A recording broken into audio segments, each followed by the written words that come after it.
Imagine for a moment that you are a road-weary traveler. You're tired, you're hungry, and wondering if there will ever be a safe place to rest. You've been told there's an outpost ahead that provides safety, information for the road ahead, and people who understand what the journey is like. You keep scanning the horizon, hoping against hope that it will be there. Then, as you come over a rise in the terrain, you suddenly catch a glimpse of it. There it stands, beckoning you to come and find the rest you need. You're moments away from the outpost.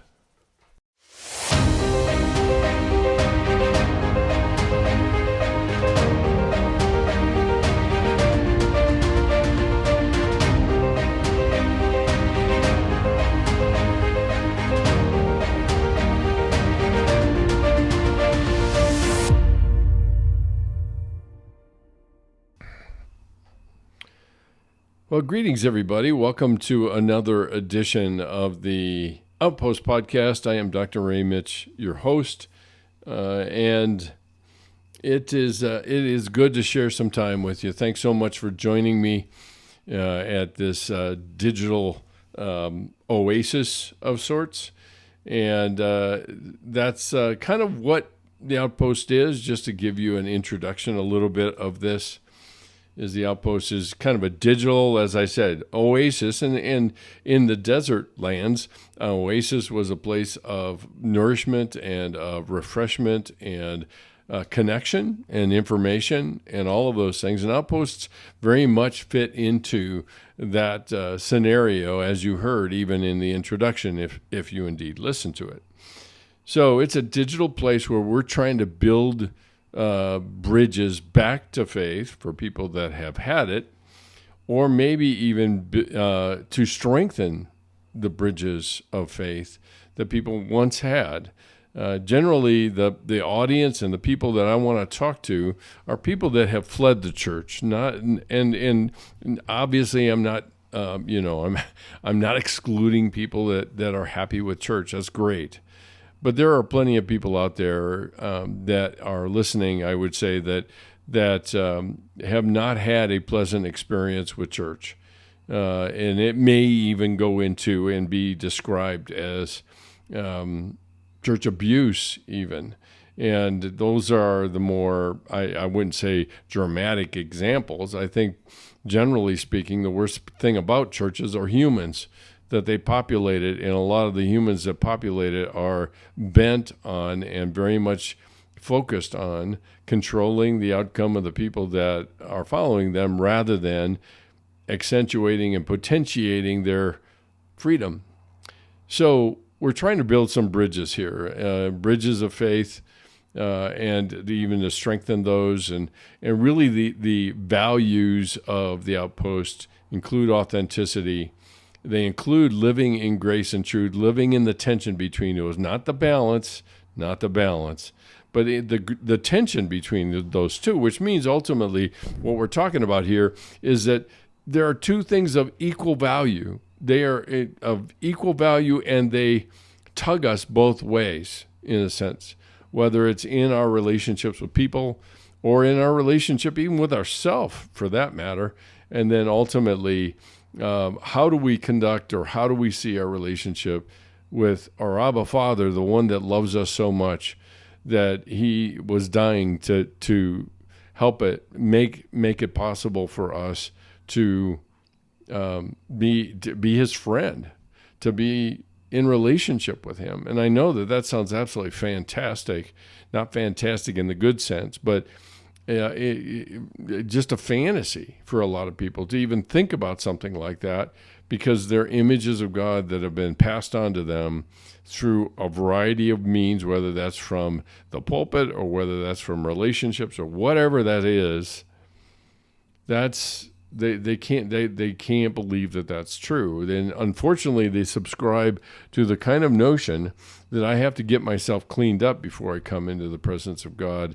And God basically ends up, and Jesus basically says, listen, I'll get unclean, I'll get dirty so that you can come to me as you are, not as you should be. And so what we want to do, and ultimately the vision of Stained Glass International and also just the Outpost itself, is to create a space where the doubters and the wounded and the confused and beat up and beat down and the bruised who feel like their lives are a disappointment to God can feel accepted enough to be known and to know others. So we want to be the kind of place, the context, not to bludgeon people with Jesus, but to introduce him to it, to bump into him in their relationships with others that are part of the Outpost. And like I said at the very beginning, when I use the word oasis,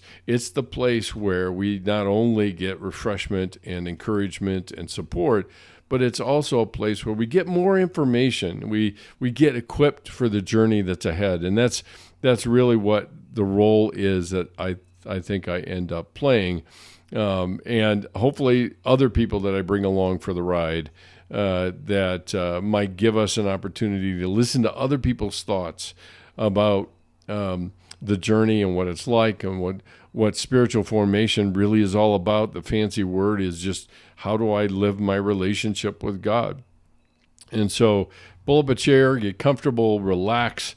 Hopefully I can be talking about some of the issues that are of interest to you, about where you live, what you think, how you feel about living life with yourself, with others, and maybe even with Jesus. So I have been doing a series, and it's been a little disjointed because of how far apart the episodes are. It's kind of hard to track, I realize, because of that. But it really is a function of a lot of things, not the least of which is a very disjointed schedule of mine to be able to sit down and finally put this down, have this be recorded. So the question I want to ask, and this goes to, we were looking at 4 different communities. We were talking about a principle-based community. We were talking about an insight-based community. And then we are also looking at a support-based community. And those 3 all have things that of value for us to consider. But then there are things that are short-lived. They are short, even sighted. They don't entirely get it the whole way. If we're so driven by our principle, then we end up missing people. Or we're so driven by helping people have the right insight, presuming that insight will actually make a difference. And in a lot of cases, it doesn't. But getting so bent on that we end up missing people again. And that seems to be a lot of these things, because the community, by the very nature of it, when we talk about community, we're talking about people and relationships with people. But you can usually tell where somebody is coming from by the questions they ask about the problems people wrestle with, and what they ask and their questions about that tell you a lot about what they're after and what they believe is the way to change to occur. And so one of the things that I ended on the last episode, which is coming out soon, I know that this one is going to be broadcast. I don't know what you call it. Posted. That's it. It's going to be posted on a week from today. So there's lag time coming up. But if you want a sneak peek, you can see it on the website at sgi-net.org. And you can see a sneak peek of upcoming episodes there. You just need to sign up for our online community to be able to be informed when a new one has dropped. So the website is sgi-net.org, and just click on media, and you'll be able to get the sneak peek if you are part of our community. So what does it take for us to actually be engaged in and be a part of a redemptive community? And ultimately, a redemptive community is made up of people that are in redemptive relationships. Now, this doesn't mean it is continuous. It doesn't mean that they get it right every time. It doesn't mean they don't lapse into old behavior when it comes to insight or principle or support, but it is the overall character or even culture of the Outpost that is redemptive. So one of the big items that I would just underline is in the characteristics or the culture is a culture that is committed to cultivation, not to production. Because ultimately, if I cultivate the right things, then presumably the production will take care of itself. If I'm only focused on production, then I will seek to find a shortcut, because essentially the ends justifies the means.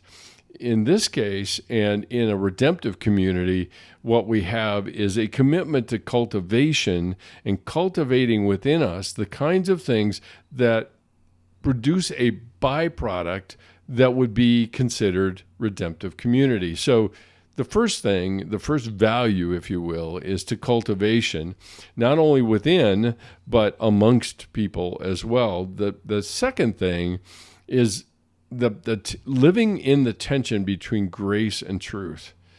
And if we are going to tolerate the tension between grace and truth, then we are going to have to be willing to be uncertain, maybe even unclear about what the quote unquote right thing is to do. And that's what's key to understand here, is that we search for a right way to do it. And what we need to be searching is for a, not a right way, but a way to connect with the person in front of me.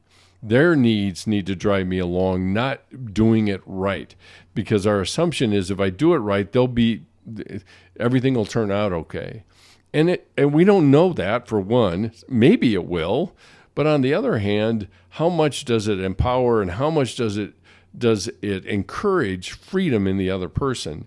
Because if it steals freedom, then it really isn't grace. It really isn't that at all. And truth, Jesus made very clear, and he made the connection that truth and freedom are intimately connected. And so living in the tension between grace and truth leaves us in this no man's land, if you will, that is lacking in clarity, but calls us to trust. And time again, so many issues, all the trails lead back to trust. Because trust and control cannot coexist. It is in our nature to try to control for outcomes because we can't be guaranteed that they will show up, and we don't trust anybody, or we don't trust God, or we don't trust the circumstances, or whatever that might be. Okay, so living in the tension between grace and truth is the second value. The third one is gaining a sensitivity to the ravages of shame in our lives. And that is a flip side of what I just talked about in terms of grace and truth. Because we have been marinating in shame all of our lives. As a matter of fact, I would go so far to say that we have been marinating in shame for multiple generations leading up to us. One of the things I often do, or I did do, because I don't teach this class any longer, but I used to do a class called Family Psych, and now it's morphed into what we call Family Dynamics. And one of the assignments I would often give my students is something we call a genogram, and that's basically charting out the relationships, starting with the great-grandparents, down to grandparents, down to parents, and then down to the particular individual that we're talking about. And what is really quite remarkable is to see multi-generational patterns of shame show up time and time again. And even when somebody accepts Christ into their lives as their Lord and Savior, they do that, the shame still persists because we don't know the target or the monster that we're fighting.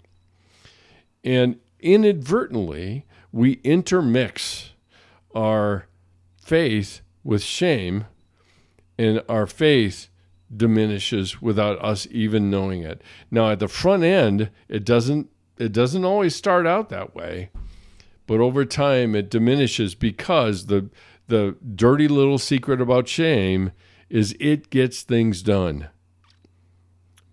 But they don't stay done is the problem. And so one of the values in a redemptive community is that we are willing to confront shame, first in myself, and then in encouraging others to notice it and begin to move away from it as a strategy for change.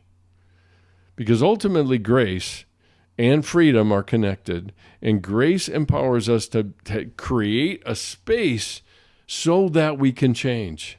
Shame does not. It sets one path before us, and we comply with it or we don't. And if we don't, we're failures. And if we do, we're less of a failure, for lack of a better way to put it. And then the last thing, last value is we learn how to develop a vision for each other of what we could be, and maybe even develop a vision for how we are seen by God himself.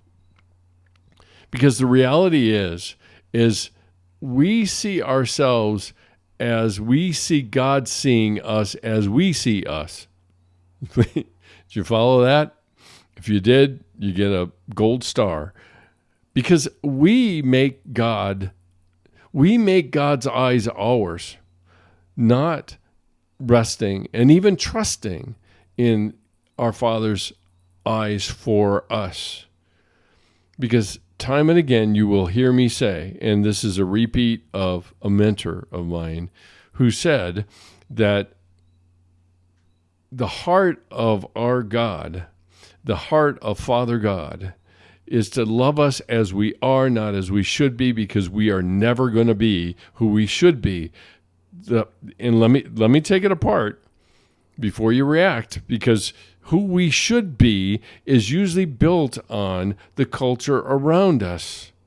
If we see ourselves as we are, which means we are being redeemed, we are being changed, which Paul talks about, we are being transformed, then we have to live with an unfinished picture. And that's unpleasant to us, even as humans. That's unpleasant because we hate unfinished pictures. We would rather have it be finished and awful than have it be unfinished with the hope of something better. It's a little bit like the old saying, I'd much rather have a known demon than an unknown angel. And that same thing is true here. So we have to find some way in terms of developing vision to develop the kind of integrity that allows us to be seen, just like pure glass. And it allows us to be seen. Now, that doesn't mean by everybody. Don't hear me wrong. I am not saying that. What I believe is that we have to develop a blind system, a blinding system, a blind system. I mean, I have one on the window behind me, and I pull the blinds because I don't want everybody watching what I'm doing in my office. I do all sorts of gesticulating things as I talk or as I work through various things or whatever it might be. It's none of their business. I don't know them. They have not shown themselves to be trustworthy. That's what a blind is for. But when I want to see, and maybe even when I want to be seen, I open the blinds. And maybe I only open them a part of the way because not everybody gets to see all of it. They just don't. The thing that we have traded pure glass, clear glass for is stained glass. And that's where the organization has gotten its name, Stained Glass International, is we live behind a stained glass. And the stained glass puts forward a picture of who we want ourselves to be or who we want other people to think we are, and behind it we are safely ensconced and safely hidden and safely not known. We are safely obscure from people, and we wonder why we end up struggling with loneliness and isolation and anything related to that, because we choose safety over connection. And so the last thing I'll mention about this vision thing is that the community itself is one of becoming, I wouldn't say being, because it's always becoming, but it's becoming a Me Too community. In other words, my ability and how I listen is not to critique, is not to correct. It is to find connections with the other person. And that's what Me Too is about. It's not Me Too, let's go off and do something stupid. It's Me Too, I've done something stupid. And maybe that's what you're confessing to me. I've been there, done that, got the t-shirt and went home. Let's talk. Let's journey through this. Let's find a better way. Together, not alone, but together. The alternative is a community of people that is known by you should. They're busy telling people how they should be and how they should behave and what they should think and how they should feel and all the other things that go along with that. And that community of people are people that are safely behind their walls and opening in the wall just to yell out at somebody else how they should be. So this gives you a little bit of a picture of what I'm talking about and where we're starting to get this going. Now, the question is what are the main themes or the main characteristics of the kind of community that I'm talking about here? And what I want to do over the succeeding weeks is to walk you through 6 different dimensions. Now, let me give you a little bit of a background on this. Because many years ago, I had been in private practice probably for about 10 years, and I began doing consulting work and working with a men's ministry here in Colorado. I was in Illinois, and I was conscripted to do a fair amount of flying, talking to pastors about how our ministry, the men's ministry, could develop resources for them and their ministries in their church. And as I flew one time, on a pretty long flight, I posed a question to myself, and that question was, if you were to boil down all that you talked about with people, if you were to boil it all down into major themes, what would those be? And the question is what am I always talking about? I mean, that would be the simplified question of it. What are the things that I'm always pointing out to people? And it feels like to someone like me who has multiple appointments, one right after another, I feel a little bit like a broken record. I just keep on repeat over and over and over again. But I began to realize as the longer I thought about this and the more that I kind of worked on it, if you will, what I began to realize is that these themes are themes that are key to having healthy, redemptive relationships. Redemptive in the sense that we participate with God in each other's lives, okay? And so what I finally boiled it all down to was 6 different dimensions, and that's what I want to walk through over the next few weeks. The first one is truth, and what do we do with truth? And not only just truth, but reality. How do I deal with reality? And I can tell you from sitting talking to people all the time that a lot of times all of us, myself included, want to have a war with reality. It's not how it's not how it should be. Because we have this really annoying characteristic of ours as humans where we can create images of the future or create images of the ideal, which is what should be. And so reality doesn't often, I might say rarely, does it conform to our vision of how we think it should be. So there's two different things here that I'm trying to address in this particular theme, and that is truth. And what is truth? Like Pilate asked Jesus when he was questioning Jesus during his trial before his crucifixion. And Pilate got exasperated and he finally said, "What is truth?"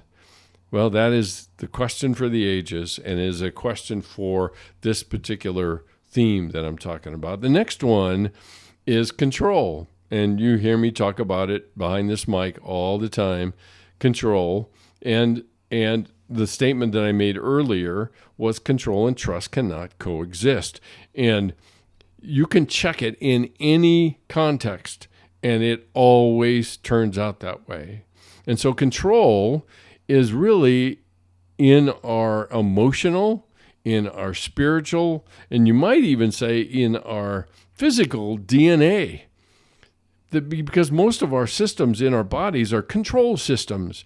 They manage things. They keep things in balance. They pump more things in, more hormones in, more neurotransmitters in when there's a deficit. It's a control system. So it's built into us, but then we bring it into the kind of relationships so that we feel safer, and that's control. Third one is boundaries. Where do I end and somebody else starts? Trying to understand my attempt, and again, it connects back to control. My attempt to control other people by being overly compliant or being belligerent or cantankerous or whatever it might be. So boundaries, and then the fourth one is forgiveness and reconciliation, and those two concepts, those two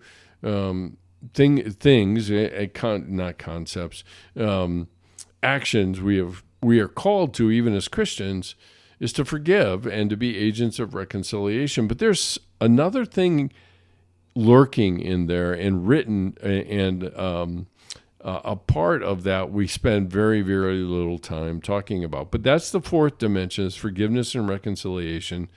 The fifth one is conflict. I think generally most people you talk to, they would say they are conflict averse. They avoid conflict at all costs. And unfortunately, there's a cost to be paid with avoiding conflict. And the last but not least is intimacy, and what intimacy actually looks like. And so what I want to focus on tonight is truth, and spend a little time talking about this for you. And I've spent a lot of time getting it set up here. I know that I've taken probably way too much time in that regard. But let me take a few minutes at least to introduce this idea of truth. Because truth, as Pilate asked Jesus, what is truth? Ironically, he was talking to the embodiment of truth. But in our world, in our human world, there is what I would suggest for consideration. It is not absolute. It is not the gospel by any means, but it is a way to understand our world. And that is that there is such a thing as big T truth and little t truth. Now, big T truth, the way to separate these things out and understand the differences between these two things is big T truth is universal. It is applicable to everybody, like gravity. All right? Gravity is a reality, fits into that category as well. But it is a big T truth. It is universal. It is applicable to everybody. I have not met one person that has defied gravity, including myself. I gave it a try and I lost. So big T truth also includes not only the reality like that's applicable to everybody, but it's also what's revealed in God's Word. In terms of the doctrines of our faith and the things that we are told about living life well with one another and living life well with God. And all of that all of that we would refer to as kind of the body of knowledge that we hold true about God and about us is big T truth. Oftentimes, we will spout big T truth onto a situation that is all about little t truth. Now, little t truth is different. Little t truth, lowercase if you will, but that's kind of wordy. Little t truth is a truth that is unique to me. Okay? So when I'm talking to somebody and I'm describing how I'm feeling or what I'm thinking, and they say, "Are you sure?" And a lot of times I will say, you will say, "Yeah, it's the truth. That's what's there." But that's little t truth. I'm not describing a truth that is universal to everyone. I'm describing a truth that is unique to me. And I would suggest to you, little t truth is the reality of who we are. It includes confusion and fear and doubt and disorientation and disillusionment and despair and joy and excitement and happiness. All of those things are contained in little t truth. And ultimately, little t is the stuff that makes us us. It's the, you might say our personality is included in there. That's little t stuff.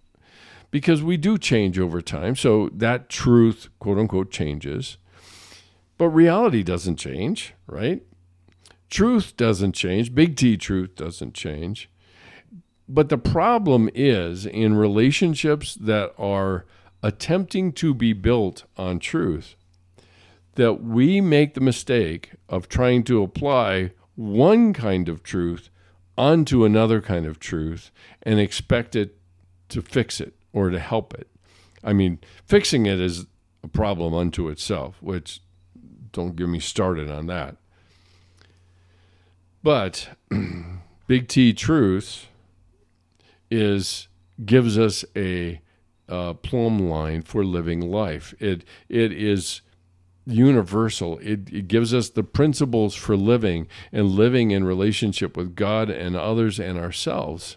That's what big T truth is, applicable to anybody that's out there.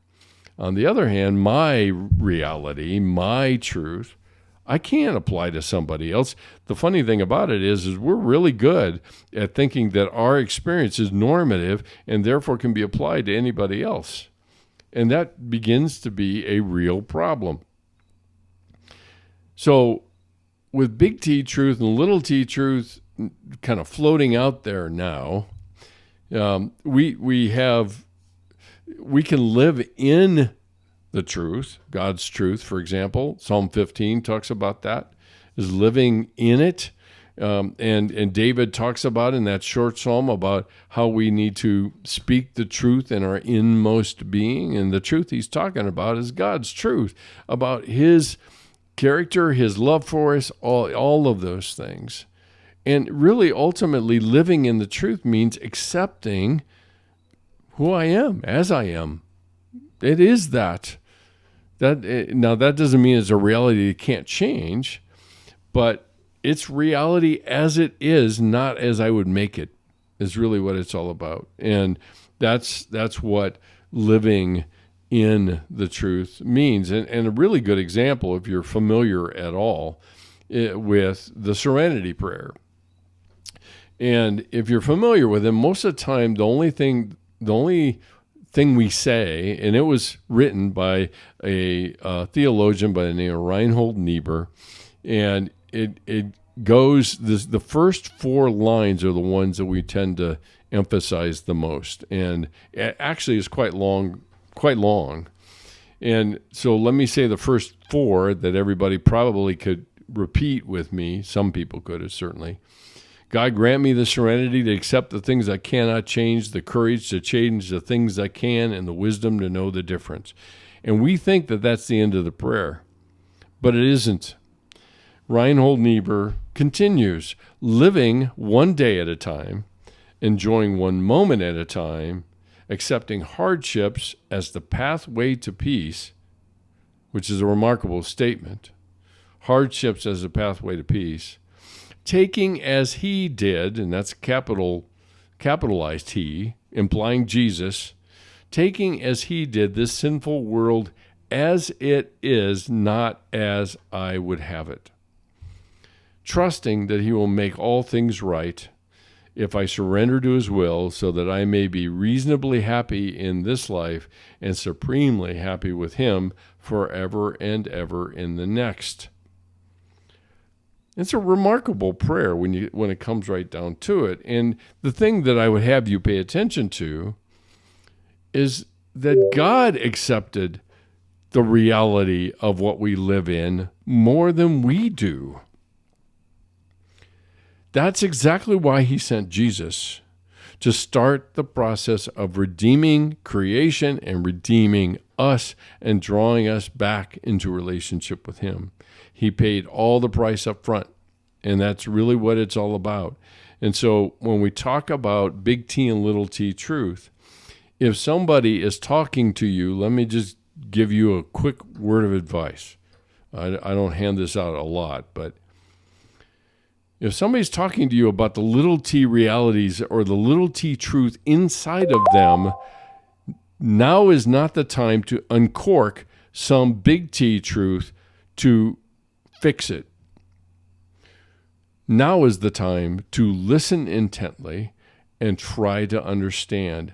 Just because you attempt to understand does not mean that you are condoning what they're talking about. It just means that you want to connect. That's it. Now, we tend to think, or we tend to assume that if I don't correct somebody, then I am condoning their behavior, and that could not be farther from the truth. My connection and my presence with that person is the greatest the greatest intervention to communicate to another person that they are worthy of our connection, and therefore change can occur, because connection engenders hope, because we're not so far gone that a person won't still try to connect to us. So let me just close with one rather long quote, again from my mentor, and it's from his book, The Ragamuffin Gospel. It's a very good book. If you've never read it, I'd encourage you to do so. But he ends, and this is a great way to end for me as well, is he says this: once we accept the gospel of grace and seek to shed defense mechanisms and disguises, which is like the stained glass, honesty becomes more difficult and more important. Now, honesty involves the willingness to face the truth of who we are, regardless of how threatening or unpleasant our perceptions may be.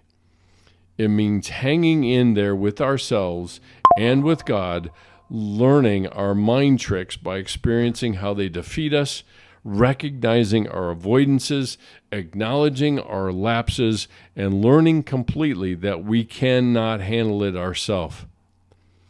This steady self-confrontation requires strength and courage. We cannot use failure as an excuse for not trying. God offers us the kind of grace that makes it possible for us to change. If we resort and go back to our usual methods of trying to change, most of the time fueled by shame, how bad, awful we are, and we can't do anything right, and we really don't deserve anyone's love at all, then we will continue on as we've always gone. But grace creates a space for us to change, and grace starts with probably somebody outside of me offering it to me, and me believing them enough to begin to embrace it for myself. And that's a big part of what we are talking about here in this kind of community, this kind of the Outpost that is the oasis for our refreshment, support, and encouragement and information, all of those things that are very much a part of that. So that's it for tonight. I think I've rambled on long enough. SGI-net.org is the home base for all things having to do with the Outpost, having to do with our media, and all things related to our retreats, which we are entering into. If you have any questions at all, you're welcome to use the contact form at the bottom of the page at sgi-net.org, or you can DM me on Instagram, any of that. Two subscriptions I would encourage you to consider. One is to subscribe to the community on sgi-net.org. And that keeps you informed of, like, the sneak peek, for example, of this podcast, or of the video podcast at least. And it helps you to stay informed of what's going on in the community and the developments that are going on there. That is one subscription I would encourage you to consider. The second one is really for the podcast. We need the visibility of subscriptions that and reviews. If there are things that you hear, the things that are encouraging, write a review, and that certainly helps us to get the word out about what we're trying to accomplish here as well. So two subscriptions, one to the community and the other one to the podcast itself. You can find it on any platform that you consume or use or listen to podcasts. There is also on the website, if you tool around on it at all, you'll find digital devotionals for healthy relationships. You'll find a link for the new podcast that I started up called Unscripted as well. You can find that on iTunes or on Spotify or whatever you listen to there as well. And you're more than welcome to join us on our social media channels. It includes Instagram at SGI_international, SGI_international, at Facebook, Stained Glass International, and LinkedIn, Dr. Mitch. All of those platforms are where we can be found, and with the podcasts. If you desire or know someone who desires to support the work that we're doing through the retreats, we're going into our retreat season. We have 2 silent retreats coming up, one in the fall, one in the spring. I would certainly love to do more, but we need your help. We need your partnership to support us. All donations, all gifts are tax deductible. And so you can help us grow the scholarship fund to make it possible for people to go to a silent retreat who can't afford it. And you can do that whether by donation with the tab on the website. Obviously, it's labeled donate. Go figure, right? And even if you're real adventuresome, we have merchandise. If you want to try out a window sticker that would let people know about the Outpost podcast, or also the books. I have 2 different books that one released this past January. One's called Grieving the Loss of Someone You Love, and the other one is called The Seasons of Our Grief. And you can purchase those on the website as well. So if you'd rather send us a physical check, we are more than welcome to welcome it. Just simply make it out to SGI and send it to P.O. Box 322, East Lake, Colorado 80614. Wow, I had a lot more to say than I thought. Thanks so much for joining me. I will be here next time, and we will continue to talk about the dimensions of redemptive relationships and redemptive community. I hope you join me. And until then, love ya. Later. Bye.